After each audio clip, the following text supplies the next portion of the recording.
Well, there's so much to be said on this day, and if you've ever heard me say or taken Strength Finder, I'll give you my profile. Number one, my top strength is strategic, but a close second is ideation, and that is giving common information but presenting it in an uncommon way. And sometimes on holidays, we just give you what God gave me. It has nothing to do with the day of the year or the calendar day. Other times, there is an unspoken pressure to address that day, particularly on Mother's Day. You can change any other holiday you want to, but you better not play with Mother's Day.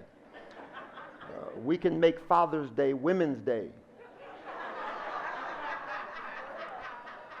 And nobody would miss it. And we're working on that. But Mother's Day is one where often there is this temptation to present something in an unusual manner, that is a common thing in an unusual manner.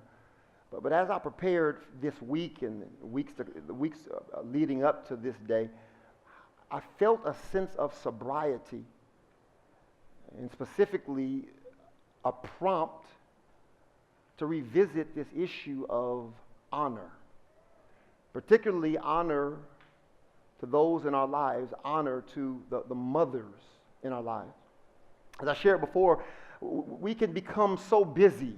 There are less margins wherever you are, whether you're a CEO or whether you're at home, whatever it is, that there are less margins as emails and text messages and obligations and social media again decreases our bandwidth. Those who should be primary are pushed to the periphery. It's not that we're unkind, it's not that we're intentionally doing this, that we're mean-spirited, but it's just the less bandwidth we have, the more focus or the less focus is given to the things that actually require focus, to the relationships that matter most. I mean, if your children, for some of us, if we're to speak candidly, many of them would just want more of us. If your spouse was to share without filter, restraint, or without consideration to your ego, if they could just spill it, you would find that many of them feel as if they've been displaced. They're not honored. I don't have to tell you what many mothers feel. I mean, the sacrifices that they've made for many of us in this place. When no one called our name or cheered for us. I mean, the one that said, "That's my baby," when you didn't even score.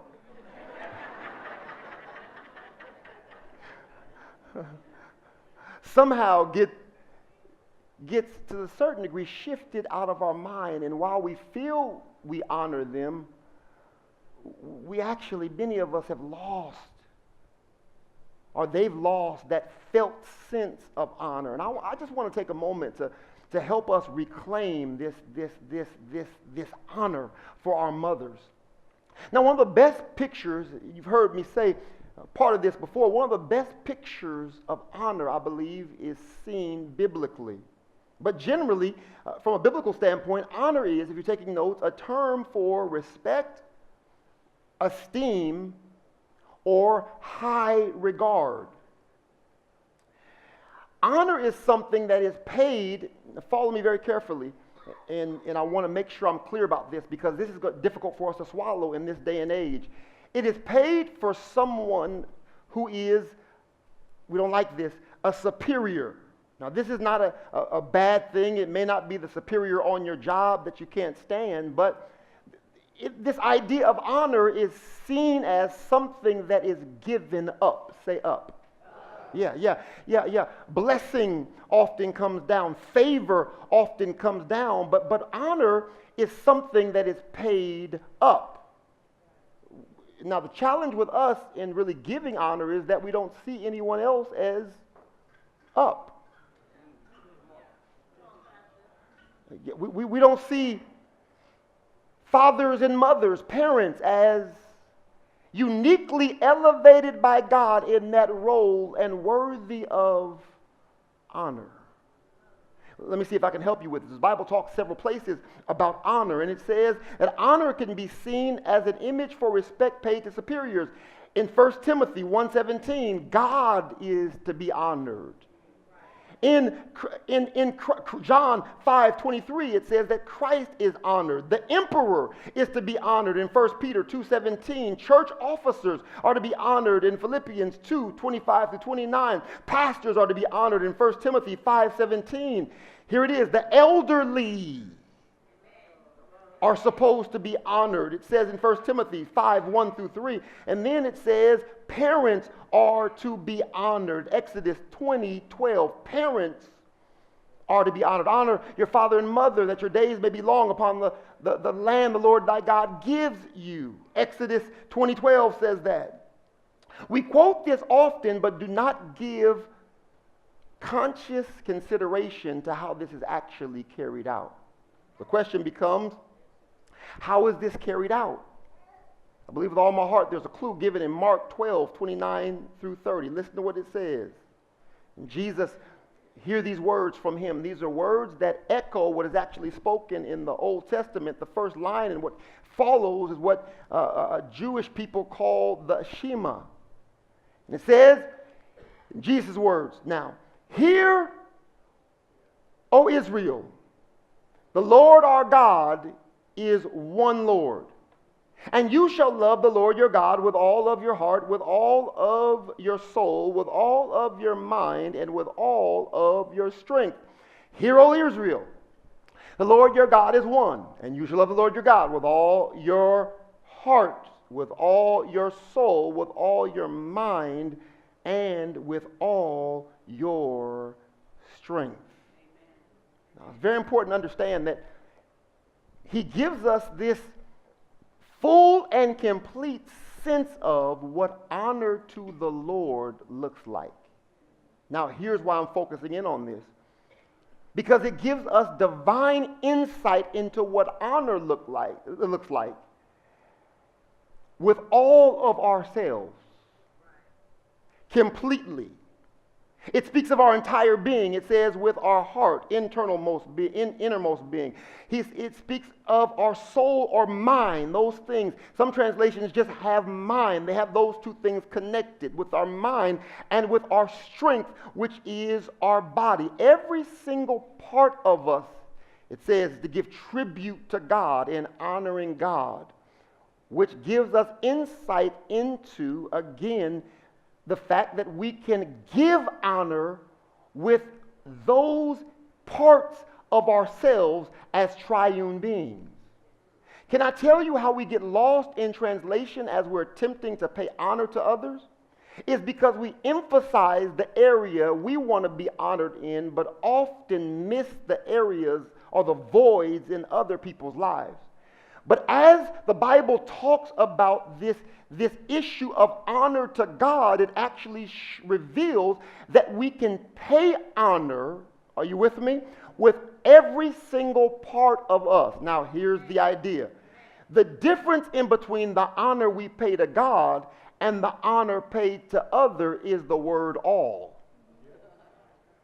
We can't love everybody with all of our heart, with all of our mind, and with all of our strength, because you lose it. I promise you, don't even try. The difference in between God and everyone else is, listen, that he is ascended. There is a chasm fixed between God and every other human relationship in our life. He is supreme, number one, and therefore we're to love him with everything of our heart, our mind, and our strength. Yet, the way that we pay honor to God is also felt as we pay honor to others using every part of ourselves. See if I can help you with that. Loving the Lord with all of our heart, mind, and strength is the greatest recipe for honor. But again, the key word is all. Let's look at this one at a time. We say that we love with our heart. The heart, biblically, is not this physical muscle that is pumping involuntarily and sending blood to circulate throughout our body. But there is a connection in between this physical heart and our innermost being. The same way this physical heart pumps blood that gives life to our entire being, from a biblical standpoint, the heart is the innermost being out of which everything else flows. But this idea of heart deals with the dimension of ourself that is emotion. Say emotion. But then it is our mind that we're to love the Lord our God with and to honor others with. We don't want to just love passionately. I love you, girl. But not consciously think of how to best honor them. So I don't want just my heart, my emotions, as we think of how to honor our mothers, as we think about how to honor those who should be primary in our life. I want to honor them with my mind, with my thinking, with my consideration. But then finally, I want to honor them with my strength. Honoring with my strength speaks of my physical body. And there's an implication in each one of these categories. If I want to honor, one of the best recipes for honor is to honor with my heart, to honor with my mind, and to honor with my strength.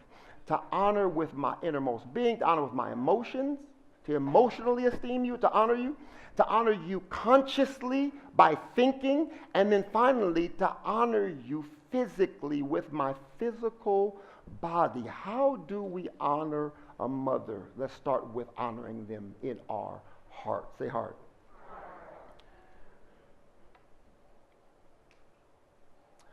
As I shared, the heart speaks of your innermost being, but often when the Bible speaks of the heart, it deals with the area of your emotion.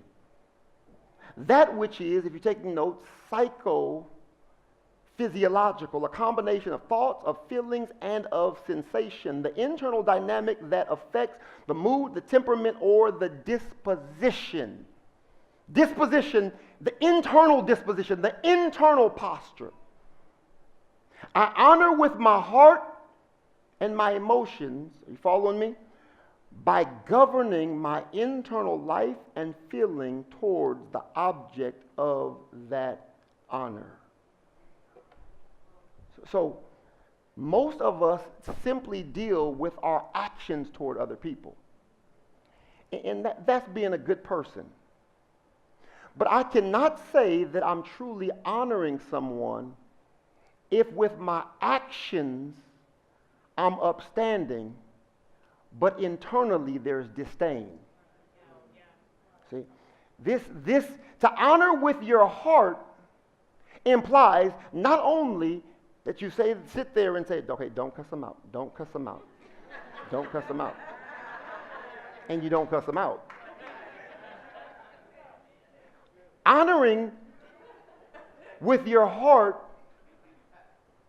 is apparent to you long before anyone knows what's going on.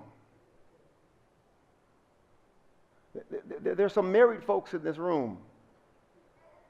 You honor with your disposition, and your spouse has no idea.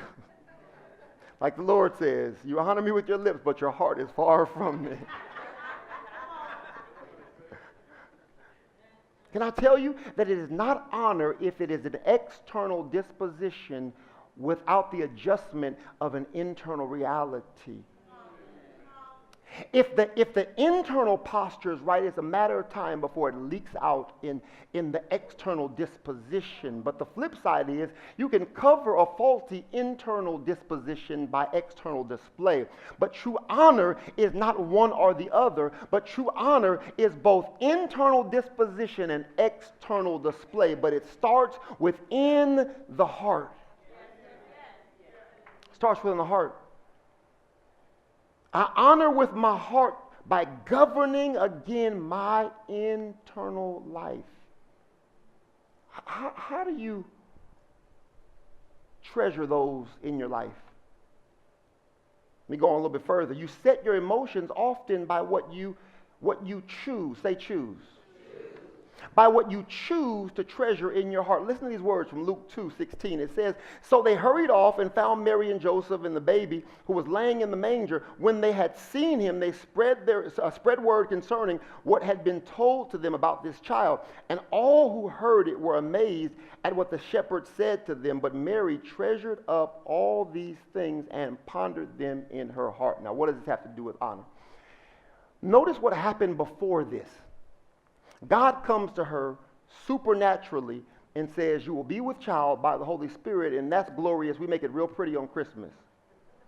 But please understand that fornication, if you're betrothed to be married to someone, that was considered in many respects a marriage. I mean, she risked being stoned if this went sideways. I mean, it wasn't just like we don't talk anymore and I'm going to put your business on Instagram.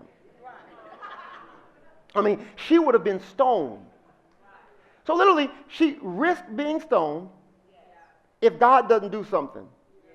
Losing her fiance and being an embarrassment in her own town. And even with the supernatural intervention from God, there are scriptures that allude to the fact that there was some suspicion surrounding Jesus' paternity as they made fun of him later on in life, some 33 years later. So trust me, it was not all gravy. Mary went through some things in the will of God. Now, interestingly, many of us, we tithe one time, and if God doesn't give us our dream house and our dream car and fix our credit by the next week, we are done with it. Now, let me see. I know mothers, you all have a significant assignment, but listen, Mary was carrying the Messiah. Anyone competing with her as a mother? I mean, carry Jesus. Mom, I know you love me, but could you imagine that? Walking in God's purpose, carrying the Messiah, and the tumult and all the hell that broke loose in her life without clear explanation. I mean, she goes and is on the run, living with the Messiah. You talk about the purpose of God. I mean, you're carrying a purpose, but not that one. She's living on the run, and when she finally does find a place to lay her head, it's not the St. Regis, the Ritz-Carlton, or a 5-star hotel. I mean, it's a glorified stable. Can you imagine that? In the will of God, on the run, questionable conversation happening surrounding your engagement. Almost lost your man. You didn't read the same book? No, she almost, you have to read this like a soap opera. She almost lost her man. It said Joseph planned to shake silently. Like, I'm not going to do it like that, but I can't be, nah, man, I thought she was better than this.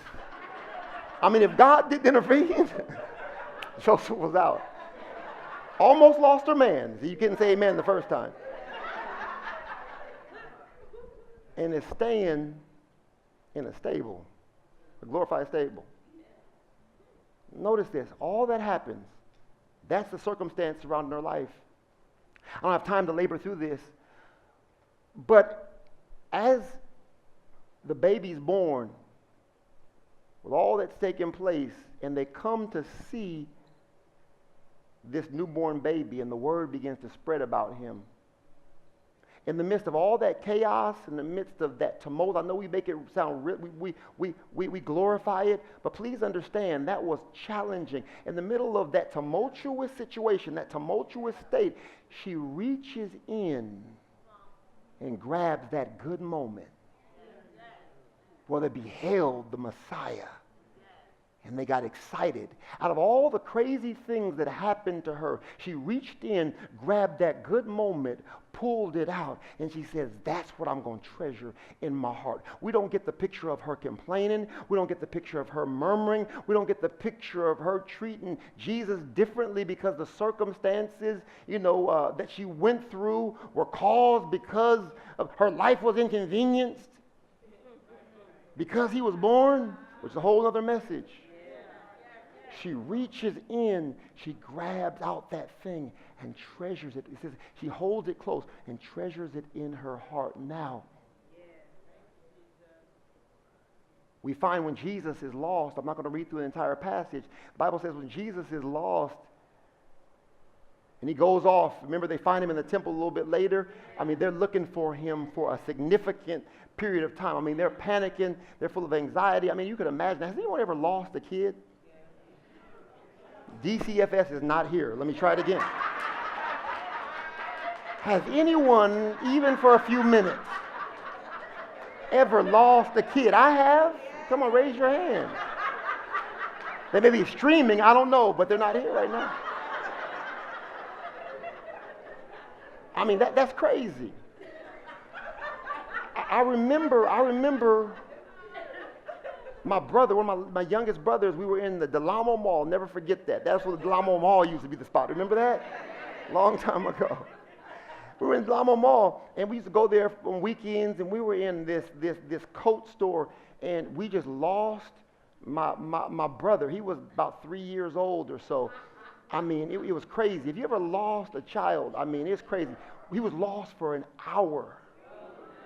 An hour. We're walking around the mall. I mean, we're crying, we're snotting, we're consoling one another.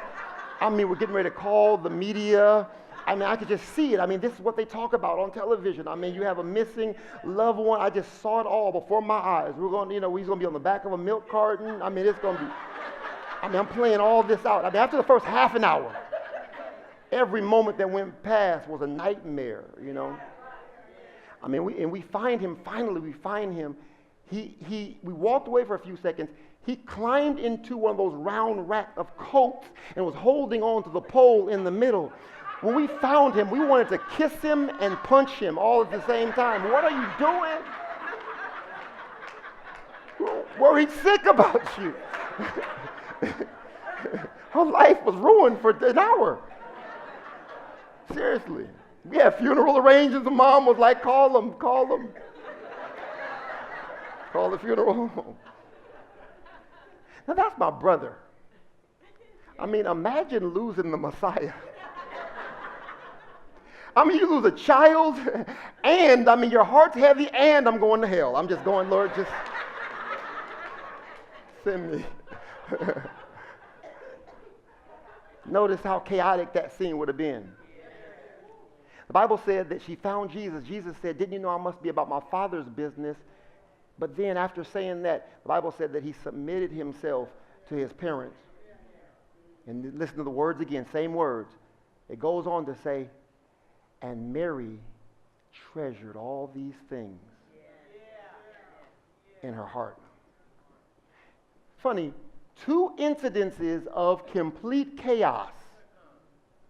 Yet she doesn't look at all the chaos, doesn't look at the inconvenience, doesn't take note of all those things, but somehow she's able to reach into that muck, to reach into the mess, to reach into the confusion, to reach into the discomfort, and to pull out the praiseworthy things and hold them, treasure them in her heart. Can I tell you why many of us have a difficult time honoring?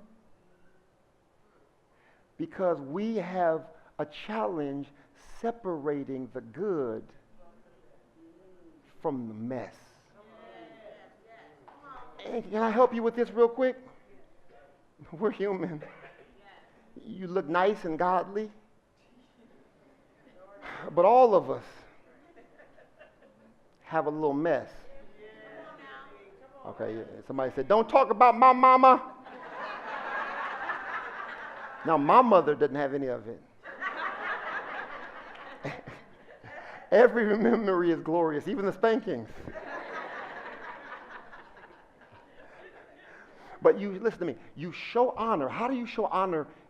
With your heart. Number one, you govern your internal life. Don't just allow your internal life to run rugshot over, again, the things that are praiseworthy and honorable. Because here's what I found. There can be a journey where 90% of that journey was positive, but somehow we scrutinize the 10%. We scrutinize the negative, And it can often overshadow the 90% of sacrifice relationally, the 90% again of affirmation. Because of the 10% that was negative, we allow that to overshadow all of the other positive qualities. For some, 90% of it was negative.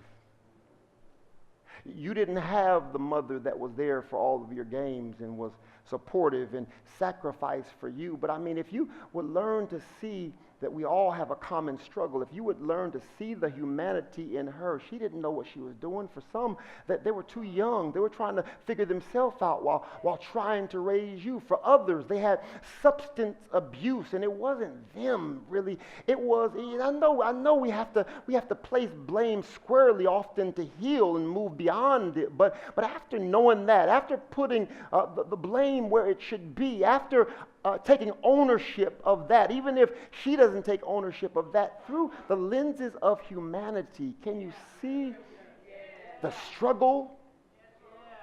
To see it not as rebellion, but to see it as frailty?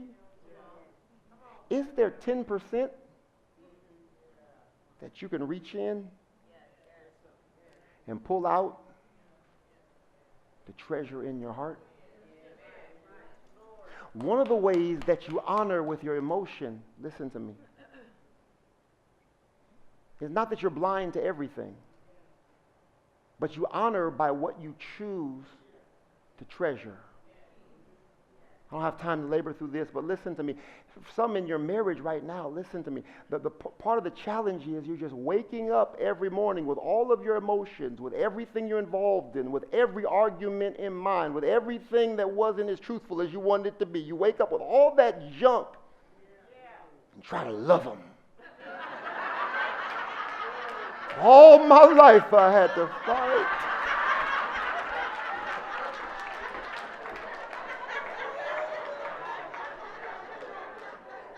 The challenge is you're pondering all that.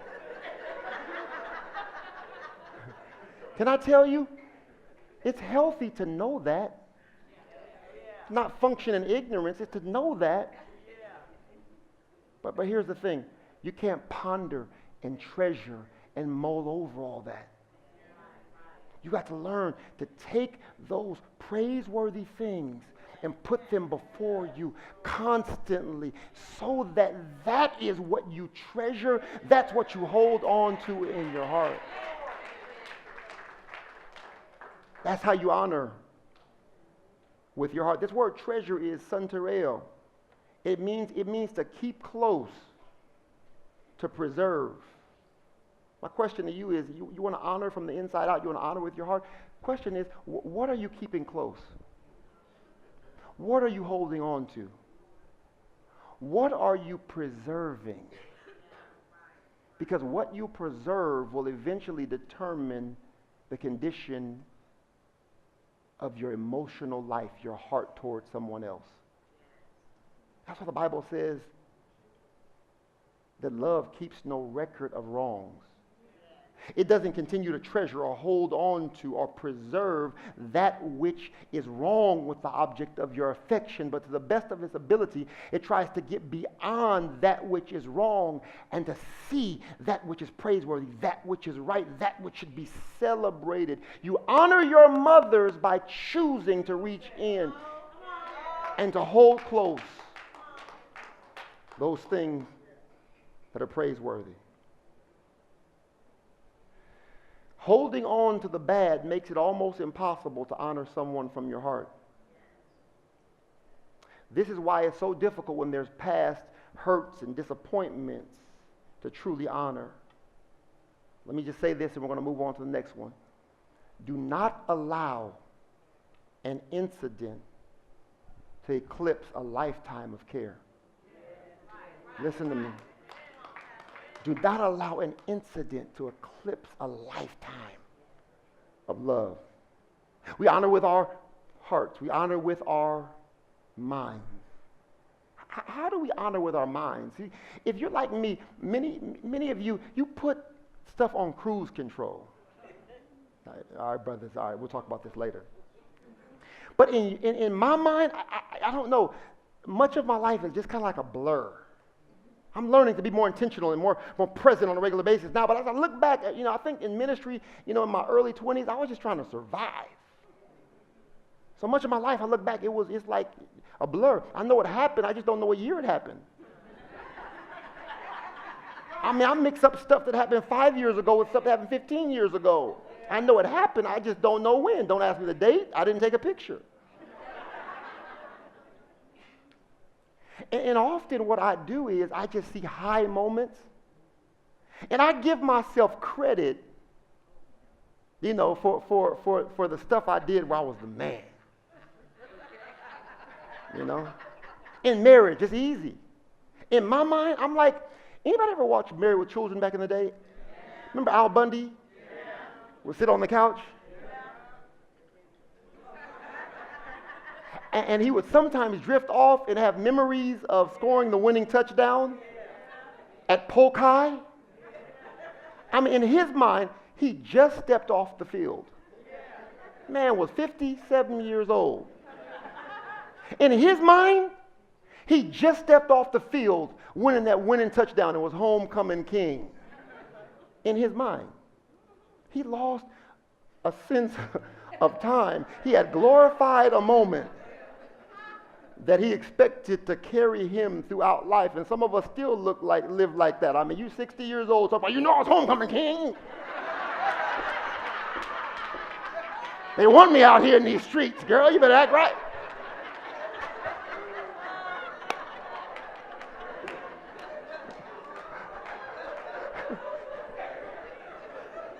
Because we see highlights. And we're on cruise control. We have a highlight and we expect it to carry us. We don't realize 10 years has gone by. You have to renew that from time to time. You have to catch a pass currently sometimes. Currently. But we all do it. The other day, I'm just trying to renew my love. I got this brand new love for my wife. I can't explain it. Don't know where it's come from. It's just supernatural, and I'm trying to just surprise her and do things I've never done before. I realized I was on cruise control. I was giving myself credit for trips we took 7 years ago. Girl, I just took you around the world.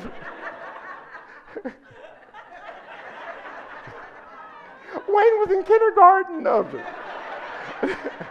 In my mind, it just happened. And so, I'm just renewing stuff, because consciously with my mind thinking through. I bring my mind into it and think through how to again show honor. With my mother, there are things I'm giving myself credit for from 10 years ago and saying, why doesn't she know how much I love her? Why is she bothering me because I can't come to all the birthdays, backyard barbecues, and bar mitzvahs? She understands. She's understand. And when I thought about it, I said, no. You thought sacrificially on a regular basis about your mother. You have done it. But you've taken 14 years, 15 years of history, you put it in one snapshot, one scene, and all that was 5 years ago. Can I tell you how easy it is for our minds to create those scenarios and for us to give ourselves credit for what we're not currently demonstrating? See, it's innocent. We all do it, but a lot of us are in cruise control with our honor. And the reason that we're on cruise control with our honor with our spouses, we're on cruise control with our honor of our parents, we're on cruise control today with our honor with our mothers, because we don't mean it, but it's because we are not honoring with our mind. Consciously thinking about, listen to me, you have to consciously think about. You have to consciously plan.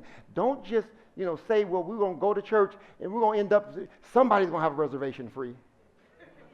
I've done that. There have been years where I with no plan. Like, Mom, I have a gift. I don't have a plan today, really. There are days. I'm just confessing. I'm not Usher, but these are my confessions. Don't judge me. You don't have a plan either. Where you eating? Somebody on the phone right now. Can I tell you what keeps from cruise controlling into honor? Listen to me. You have to consciously think about how to honor, what you're going to do, what it looks like. You have to consciously think, I'm going to write this card. I'm not just going to try to grab a card real quick. That has nothing to do with my mother or nothing to do with my spouse. It was just the quickest thing I can grab from AM PM on my way here. There's still time to go get another one, guys. Don't worry. It takes conscious thought. Love not just with my emotion, but love or honor, it must be done with my mind. I have to consciously think about how I am going to do it. When I look at my track record as it relates to consciously giving thought for how I'm going to make my mother feel honored, I say to myself, there's some room for improvement there. Truth be told, many of us in this room, there's some room for improvement. You treasure her in your heart, but there's room to consciously think about how to make her feel treasured. You cannot autopilot into that, but it takes conscious thought. With your marriage, you want to get that love going again? Conscious thought. I'm scheming. Scheming. On Mother's Day, last Mother's Day, I'm scheming on how to just bless Maisha. I don't want to give her stuff. Hey, Merry Christmas. Happy anniversary. You know? I'm sneaky. Sneaky. We just, it's been 14 years, and I had to, I wanted to get her new ring set up, and I was sneaking. She went to the spa and left her rings. I just snatched them and hoped she didn't notice. She got ready to go to graduation. She's like, what happened to my rings? I'm like, no, you did not lose those rings. What's wrong with you, girl? I'm maneuvering with the kids. I'm like, Rain, I love her, but she's going to tell. That's why I love Rain being around. Rain's the family snitch. I love it. It's like, whenever they want to go somewhere, it's like, Rain, you go with them, okay? You let us know everything that's happened. Cadence gets excited, and she'll hold my secrets. She'll hold my secrets, but her emotion, her charisma just comes through. Like one day we got my wife a treadmill because we wanted to work out upstairs. We put it in the room. Her father and I, we sweated. He skipped a trip to Vegas to put it together in the room because she was out doing a women's party or something. And when she came home, we were maneuvering and trying to, work it out. So when she walks up, she sees her full setup with the treadmill and the Bowflex dials. And we were sweating bullets. It took us 5 hours to put everything together. And, she walks to the door and Kaden says, "Hi, Mom."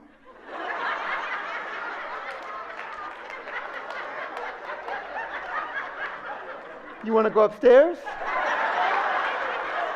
She's like, not right now, I'm going to the kitchen. Go upstairs. Go upstairs.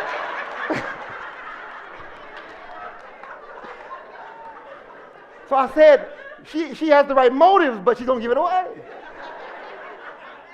Wayne's as cold as ice, though. If I play poker, that's my partner right there. I told them all, I said, listen, I've got your mom this ring. Here's what I need you to do. When I come out the door, you grab the camera and make sure you get this angle. Wayne's like, I got you, bro. Didn't tell a soul, scheming. She comes out, surprised her, didn't know what to expect. The next day, we knew Mother's Day was coming up. She saw some glasses in the mall, and she said, "Oh, those nice." And I just said, "Okay, yeah." And we went to we were going to Starbucks, and I just said, "Oh, baby, my stomach, you go ahead of me. I'm gonna go to the restroom." Not romantic, but it's what happened. All right, I'm just trying to. It's my truth. All right. I just lost the romance, lost all the ladies. They're with me, like, tell us more, Pastor. Tell our husbands. Like, don't do that. But I went back, circled back to the store. I gave the guy the wink, like, wrap it up for me, and he got it. And I went to meet with her, and I was trying to buy time. His machine wasn't working. I'm like, come on, brother, she's going to know what's going on. I mean, we schemed. I put that thing in. I didn't have a bag. I don't want to put it in the bag. I put it in the back of my shirt, loosened my belt, put it in the back of my pants, and my shirt was sticking out this far. And so when I went and saw her, I just, kept talking to her this way. And we're leaving the mall, and she wanted to put her arm around me, like, don't put your arm around me, walk ahead of me, And she came back, what's going on, And I turned into that Malcolm X scene. She went, get your hand out of my pocket.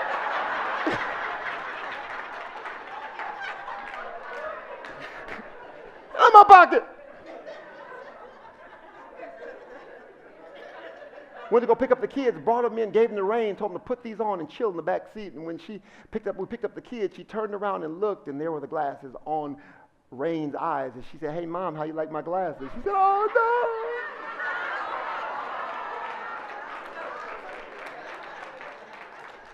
no. All that to say, you can't just love with your emotions. You have to scheme. That takes thought. We're thinking about how to honor the women in our life. We're thinking about how to honor our mothers. Listen to me. You can't just put it on cruise control and give yourself credit for the last 15 years. Listen to me. You have to think intentionally, with intentionality, with strategy on how to make sure they feel honored. And that takes effort. And I know it doesn't feel romantic, it doesn't feel spontaneous, but sometimes you have to do what is structured until things become spontaneous. You have to do what is natural until things become organic. Are you still here with me? We have to think about how to honor the people in our lives. And one of the ways that we put them before our minds, with everything competing for our time, our attention, because it's not intentional. We don't want to miss these opportunities, but we've got to find a way. If you want to honor the Lord with your mind, you have to constantly put His words before your mind. The less you put His words before your mind, the less you'll honor Him with your mind. If you want to honor God with your mind, you have to constantly put His words before your sight. Likewise, if you want to honor those in your life with your mind, listen to me, put them before your sight. Do things that trigger or jog your memory. My dad is amazing at this. If you're having a good time, snapshot it. Put it in a picture so that you remember that moment. This is what, give me my phone. Who has my phone? This is what I have on my screensaver right here. I have a picture on my screensaver. People are texting me, so you can't really see it. But this is my wife's graduation right after I gave her the ring, and she cried on the car on the way over and said it's one of the happiest moments in her life. You know what I did? Because I want to continue to have her before my mind. Every time I pick up my phone to dial it, whether I'm happy, whether I'm sad, I see her face in this happy moment. It brings her happiness before my mind, before my face on a regular basis. And so listen, if I want to honor someone with my mind, I have to bring them before my mind. I have to put them before me. Some of you just need to get some pictures of your mother. Just put it on your desk. Put it as your screensaver. So that, listen, you don't just drift into giving yourself credit for what happened 15 years ago. But currently, you want to ask yourself the question, how can I honor them intentionally with my mind? Finally, we honor them with our bodies. Say bodies. Now, in the days of old, they did things that were customary with their body. That's why I love the Bible. Even in worship to God, they would lift their hands. They would bow down low. And sometimes before kings, they would lower themselves. They would prostrate themselves. And the reason I love that is because it communicates something. It lets people know that there's honor. We can't always feel the honor that you have. We don't always see it. We're not always reminded of it. But there are things that they worked into the custom physically that were to show or to display honor with their physical being. You know, I love parts of Asia where they bow. You know, some make light of that. But I understand the custom there. When they bow, it is showing often a respect or a mutual respect. Now, you could have respect without bowing, but they shift their posture, their position, to communicate that you're someone who's worthy of their honor. Could there be hypocrisy with it? Yes, like any other custom. But the reality is their body responds in a way that lets you know that, hey, I honor you, or at least there is a mutual respect. How do we honor our mothers, physically with our body? How about this? Do you change your posture, your position when they walk into the room? What is your physical acknowledgement of the people that you respect or that you honor? Do you stand when they enter? You can always tell a church or a ministry, and even a school of ministry, we talk about this. You see churches where they even honor, when we have a speaker or someone that's coming in that's going to grace this platform. When they walk in, we like to have our ministers and people that are receiving them to stand to receive them. What does that communicate without saying a word? It communicates that we're honoring, acknowledging your presence even before you stand. We care enough about you, respect you enough to at least, bare minimum, stand to honor your presence. Have you ever been in a place where you come in and, everybody, what's up, man? They didn't say anything, but at that moment, listen, you realize that this may just be a casual environment, but the flip side is that there is no physical acknowledgement of honor. Sometimes it's not standing, depending on the culture. Sometimes it's just looking up when they walk into a room. Some of us don't even look up. Your parent walks in the room, your mother, your father walks into the room, and your head. And I'm talking about kids. I'm talking about adults, too. Heads down. Hey, what's up? How you doing? But notice this: we honor with our physical bodies by acknowledging, dignifying them at least with our attention. I see you. How about when you speak? It's big for men. We'll talk about this on Father's Day. Do you dignify them with eye contact to let them know that you're aware of their presence? How about the way that you listen physically? Do you give them room to speak? Even though you differ in opinion, my mother and I, we wear two different lenses to see this world. In fact, we look back at history, and I joke with her. I say, Mom, you stop recreating history. Because we all look back and we look at the same accounts and we argue about the same accounts. That's not what happened. That's what happened. That's not. I was there. And I will die hard in making sure she knows the truth because she's forgotten about it.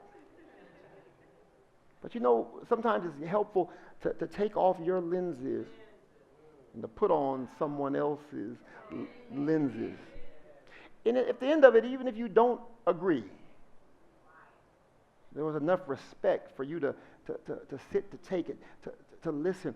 You'd be surprised how that reveals honor for the person that you're engaging with. Finally, sometimes there's a need just for physical affection. It's not everybody's thing. It's my mom's thing, though. So, physical affection. Don't just give them don't give them the church hug. If that's their thing, Hey, Mom.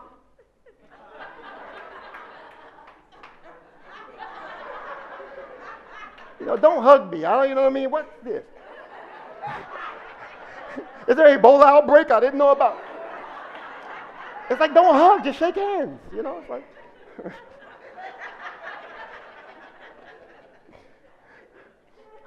But a hug. What would it take for a few seconds longer with your mom to hold on, let her know, I'm not rushing, I'm not going anywhere, you're not an afterthought. But sometimes, isn't it amazing how 5 seconds longer of a hug can let them know how they're prioritized in your life? I never got that. You know what I mean? Okay, you just bought 5 seconds. It's all going to work out now. Your day is going to go well. But how much does it communicate just to hold on a little bit longer? I know you're grown, but to just allow her to kiss your face or to kiss her face. from time to time, I know you got yourself together, but just to be her baby again. I got to live up to this stuff after I finish, so just... My mom's like, I took good notes, preacher. We're done, guys. Listen. But I think my prayer is that not only has God expanded our sense of what honor is, but my prayer is that the people in your life, the mothers specifically today in your life, will know what it is to feel, to experience honor. Because you're not just giving them bits and pieces of yourself, but you're honoring them with your heart, treasuring them internally, choosing to hold on to the good while not dwelling continually and playing over in your mind over and over again the bad. That you'll choose to honor them with your mind, that you'll think intentionally, with time given to how to make them feel honored, not 15 years ago, not 10 years ago, not yesterday, but today. And then third thing is that you would honor them with physical acknowledgement. Because with physical acknowledgement, it's not just for them. Sometimes it's to let everyone in the room know how much they're prioritized. When I take a moment to share with my mother before all of you, my grandmother before all of you what I shared, I could have done that in private. But it's not just for them, it's to let everybody know. When I talk about my wife, it's to let everybody know that these are the ladies in my life. If you notice, every time my wife walks off that stage, there's never a time, unless I'm distracted, that she walks off and I just sit there and just watch her, come off with her pretty self. But I stand. And she doesn't need it. She's able-bodied. But I grab her by the hand. And I escort her down. Because I'm letting every thirsty dude, I'm letting every brother who needs just a little bit more Jesus know.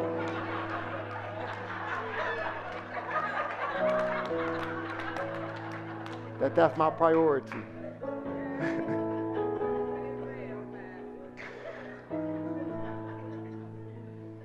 So my prayer is,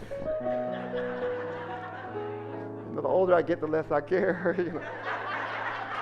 I'm scared of ministry at 60. I don't know what may happen.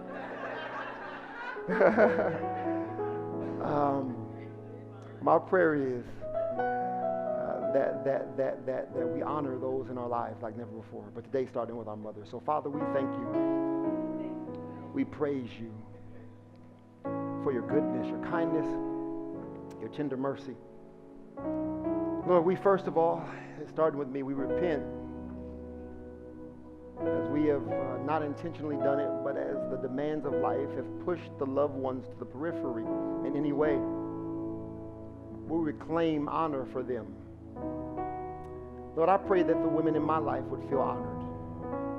I pray that my mother would feel honored, my grandmother would feel honored, my stepmother would feel honored, my mother-in-law would feel honored, my wife would be honored.